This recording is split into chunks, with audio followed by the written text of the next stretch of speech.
मेरे चैनल को सब्सक्राइब कैरन और वीडियो को लाइक कैरन। Godly talent doctor. अध्याय 2। पेड़ पंक्तिबद्ध रास्ते को पार करते हुए मूजीली ने अपनी गर्दन बंद कर ली और अपनी आलसी आंखों को ऊपर उठा लिया। उसने देखा कि उसके काले और चमकीले बाल उसके कंधों पर धीरे से लिपटे हुए थे और उसकी स्पष्ट आंखें पानी से चमक रही थीं। झांक के आदर्श खरबूजे के बीज के चेहरे पर महीन बहते समुद्र ने उसके चिकने माथे को ढंक दिया, मोटी और पतली पलकों पर लटके हुए निष्पक्ष और नाजुक त्वचा का खुलासा किया जिसकी कोई तुलना नहीं कर सकता। अपने शरीर पर सफेद रंग की पोशाक पहने हुए वह एक नर्म स्वभाव की हैं जो आम लोगों से मेल नहीं खा सकती हैं। वह एक ऑर्किड की तरह शांत दिखती है लेकिन उसमें एक मजबूत आकर्षण है। जब वह कक्षा से निकली तो वह नहीं रुकी बल्कि सीधे घर चली गई। म्यू परिवार के पास हजारों साल की विरासत के साथ एक चिकित्सा परिवार है। म्यू परिवार के लोगों ने बिना किसी अपवाद के पीढ़ियों से चिकित्सा का अध्ययन किया है और म्यू जीली 3 साल की उम्र से चिकित्सा का अध्ययन कर रहे हैं और 15 वर्षों से चीनी चिकित्सा का अध्ययन कर रहे हैं। म्यू जीली म्यू परिवार में सबसे अद्भुत प्रतिभा है। उसके पास शानदार चिकित्सा कौशल है। वह एक हाथ से दुनिया की बीमारियों को ठीक कर सकती है। उनके पास अद्वितीय चिकित्सा प्रतिभा है। वह सभी चिकित्सा ज्ञान को तब तक याद रख सकती है जब तक उसने इसे एक बार कहा है। जब वह 12 वर्ष की थी तब से ही उसने डॉक्टर को दिखाना शुरू कर दिया था। उसके दादा पहले उसके साथ थे, इस डर से कि उसने गलत डॉक्टर को देखा था, लेकिन उसने कभी कोई गलती नहीं की और अंत में दादाजी ने उसे जाने दिया। म्यू परिवार में कोई भी एक पुराना चीनी डॉक्टर है जिसकी चीन में बहुत प्रशंसा की जाती है। हालांकि म्यू जीली अक्सर उन्हें विफल कर देता है। कभी कभी एक ऐसी बीमारी जिसका सामना करना उनके लिए मुश्किल होता है, म्यू जीली के हाथों में आसानी से हल हो सकती है। वे शर्मिंदा हैं, लेकिन निश्चित रूप से वे अधिक उत्साहित और प्रसन्न हैं। उनके विचार में चीनी चिकित्सा के उदय की आशा म्यू झिली में निहित है। सभी लोग म्यू झिली को देने के लिए कंजूस नहीं हैं जो उन्होंने अपने पूरे जीवन में सीखा है, और म्यू झिली भी अध्ययन के बारे में बहुत गंभीर है कि कड़ी मेहनत करने वाले रवैये को मानव पर्यवेक्षण की आवश्यकता नहीं है। म्यू झिली वास्तव में हड्डियों से है। चीन की दवाई।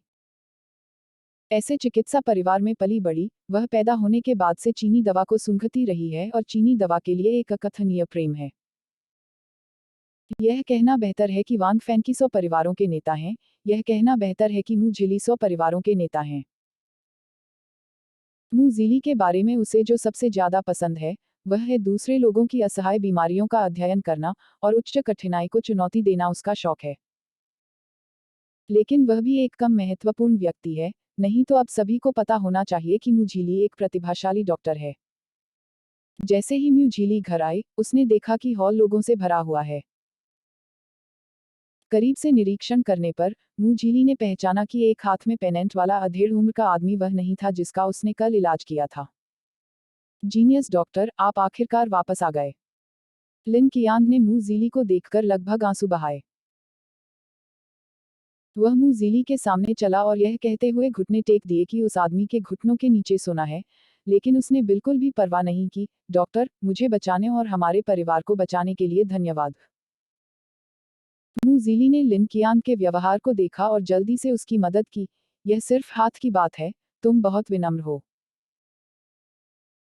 जब वह कल लोगों को बचा रही थी, तो उसने सोचा कि यह बीमारी अजीब है और एक बीमारी के समान है जिसे उसने प्राचीन किताबों में देखा था, इसलिए उसने इसका इलाज करने की कोशिश की। अगर यह सफल हो जाता है, तो उसे एक और बीमारी है। लिन कियांग द्वारा आपकी जीवन रक्षक कृपा अविस्मरणीय है। जब मेरी पत्नी ने मुझे पहले अस्पताल भेजा, तो डॉक्टर ने हमें बताया कि कोई रास्ता नहीं है। उन्होंने मेरी पत्नी को मेरी परेशानियों के लिए तैयार करने के लिए कहा। अगर यह प्रतिभा के लिए नहीं होता डॉक्टर, तुम आओ और मुझे बचाओ। अगर मैं करता हूं, तो मैं अब मर सकता हूं। मैं अपने परिवार का स्तंभ हूं। अगर मैं मर गया, तो मेरी पत्नी और बच्चे क्या करेंगे? आपने हमारे परिवार को बचाया। इस समय म्यू फैमिली हॉल के अन्य लोग समझ गए कि क्या हुआ था, और वे सभी म्यू झिली को प्रशंसा के साथ देख रहे थे, उनके चेहरे पर गर्व शब्दों से परे था। म्यू झिली उनके पूरे म्यू परिवार का बच्चा था, जिसने उस बीमारी को ठीक कर दिया था जिसका इलाज अस्पताल नहीं कर सकता था, इसलिए वे स्वाभाविक रूप से गर्व महसूस करते थे। हे, हमारे म्यू परिवार ने सभी को लाभान्वित करने के लिए पीढ़ियों से चिकित्सा का अध्ययन किया है। एक डॉक्टर के रूप में हमें यही करना चाहिए। मैं भी आपको बचाकर बहुत खुश हूँ। यह चाचा, कृपया पहले बैठो। मूज़ीली पहले से ही इस स्थिति के अनुकूल हो चुका था, क्योंकि यह हर 3 से 5 में एक बार होता था, और कुछ लोग चिकित्सकीय सलाह लेने आते थे। आप बहुत विनम्र हैं, आपको इसकी आवश्यकता नहीं है, आपको अपने पूर्वजों से सौंपे गए लोगों को रखना चाहिए। मूज़ीली मुस्कुराए और बोली, क्योंकि उसने दुनिया को बचाने के लिए एक लटकता हुआ बर्तन रखा था। हालांकि, लिन कियांग उत्साहित था जब उसने म्यूज़िली के शब्दों को सुना। मिस्टर म्यू, अगर आप इसे स्वीकार नहीं करते हैं, तो मैं आज यहाँ घुटने टेक दूंगा और वापस नहीं जाऊंगा। एक इशारे के रूप में, लिन कियांग फिर से घुटने टेकने वाली थी। हालांकि लिन कियांग एक सक्षम व्यक्ति नहीं है, फिर भी उसके पास चुकाने की दया है। यह देखकर मुंह झीली भी थोड़ा शर्मिंदा हुआ। उसने अपने आसपास के म्यू परिवार को देखा, खासकर दादाजी की सहमति देखकर, उसने अंगूठी भी ली, फिर धन्यवाद। लिन कियांग ने हार मान ली और बैना भेजने के बाद चली गई। लिन कियांग के जाने के बाद, मूज़ीली ने अपने हाथ में अंगूठी की तरफ देखा। जब उसने पहली बार अंगूठी देखी तो उसे उससे प्यार हो गया। कारीगरी उत्तम है, और खोखला आउट पैटर्न एक क्लासिक स्वभाव की तरह दिखता है। अच्छा लगना। इस तरह की शास्त्रीय सांस्कृतिक अवशेष अंगूठी अब दुर्लभ है। लोग सोने और चांदी के छल्ले पहनते हैं। मेरे लिए एक प्राचीन अंगूठी लाना बुरा नहीं है। हालांकि, जिस समय म्यूज़ीली ने रिंग में रखा, एक गड़गड़ाहट चमक उठी, आकाश और पृथ्वी का रंग बदल गया, मूल चमकदार सूरज बादलों में छिपा था, काला, यह परम काला था, मानो पूरी दुनिया बची हो काले रंग के साथ, श्वास भी सभी उदास हो जाते हैं। म्यूज़ीली चौंक गई, यह कैसे हो सकता है? उसी समय, उसकी अंगूठी एक चमकदार रोशनी उत्सर्जित कर रही थी, जैसे रात में एक चमकदार रोशनी, उज्ज्वल और चमकदार। दूरी में, बवंडर फुसफुसाया और उड़ा, अजीब तरह से केवल म्यूज़ीली की ओर लुढ़कता हुआ।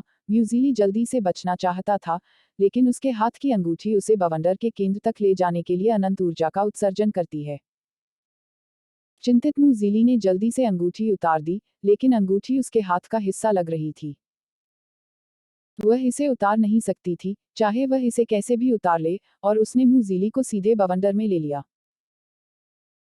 दुनिया घूम रही है, दर्द होता है, मूंगझिली का पूरा दिमाग इस शब्द से भरा है, यह क्या गड़बड़ है, इतना बदकिस्मत मत बनो।